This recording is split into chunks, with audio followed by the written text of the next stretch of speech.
सुप्रभात। जाति जन्म से या कर्म से? जाति जन्म से या कर्म से? ऊंच नीच योनियों में जितने भी शरीर मिलते हैं वे सब गुण और कर्म के अनुसार ही मिलते हैं। गुण और कर्म के अनुसार ही मनुष्य का जन्म होता है, इसलिए मनुष्य की जाति जन्म से ही मानी जाती है। अतः स्थूल शरीर की दृष्टि से विवाह, भोजन आदि कर्म जन्म की प्रधानता से ही करने चाहिए, अर्थात अपनी जातीय वर्ण के अनुसार ही भोजन, विवाह आदि कर्म होने चाहिए। दूसरी बात, जिस प्राणी का सांसारिक भोग, धन, मान, आराम, सुख आदि का उद्देश्य रहता है, उसके लिए वर्ण के अनुसार कर्तव्य कर्म करना और वर्ण की मर्यादा में चलना आवश्यक हो जाता है। तो यदि वह वर्ण की मर्यादा में नहीं चलता तो उसका पतन हो जाता है। परंतु जिसका उद्देश्य केवल परमात्मा ही है, संसार के भोग आदि नहीं, उसके लिए सत्संग, स्वाध्याय, जप, ध्यान तथा कीर्तन, परस्पर विचार विनिमय आदि भगवत संबंधी काम मुख्य होते हैं। तात्पर्य है कि परमात्मा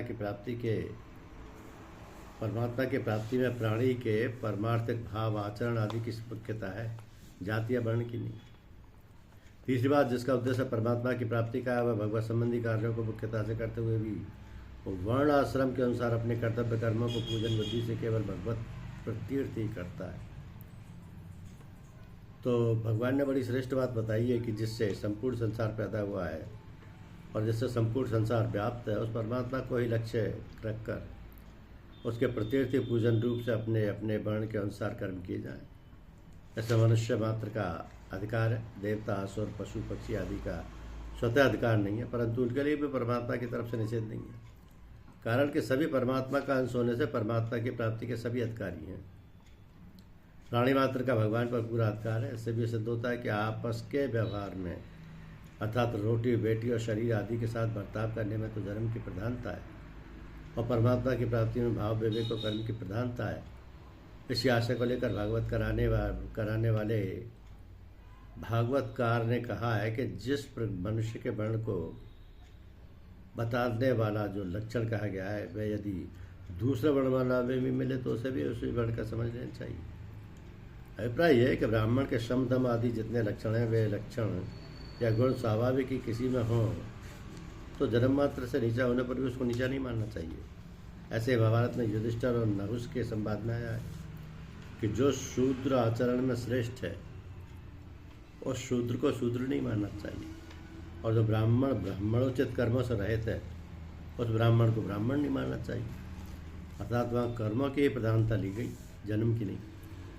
शास्त्रों में जो ऐसे वचन आते हैं उन सबका तात्पर्य है कि कोई भी नीच वर्ण वाला साधारण से साधारण मनुष्य अपनी परमार्थिक उन्नति कर सकता है, इसमें संदेह की कोई बात नहीं। इतना ही नहीं, वह उस वर्ण में रहता है, उसी वर्ण में रहता हुआ शम, दम आदि जो सामान्य धर्म है उनका सांगोपांग पालन करता हुआ अपनी श्रेष्ठता को प्रकट कर सकता है।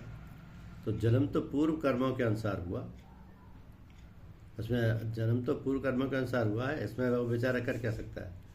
परंतु वहाँ यानी नीच वर्ण में रहकर भी वह अपनी नई उन्नति कर सकता है। उस नई उन्नति में प्रोत्साहित करने के लिए शास्त्र वचनों का आशय मालूम देता है कि नीच वर्ण वाला भी नई उन्नति करने में हिम्मत ना हारे।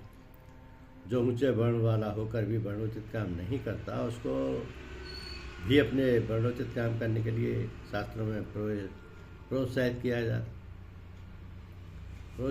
जाता है। जिन ब्राह्मणों का खानदान आचरण सर्वथा भ्रष्ट है, उन ब्राह्मणों को वचन मात्र से भी आदर नहीं करना चाहिए, ऐसा स्मृति में आया है। धन्यवाद।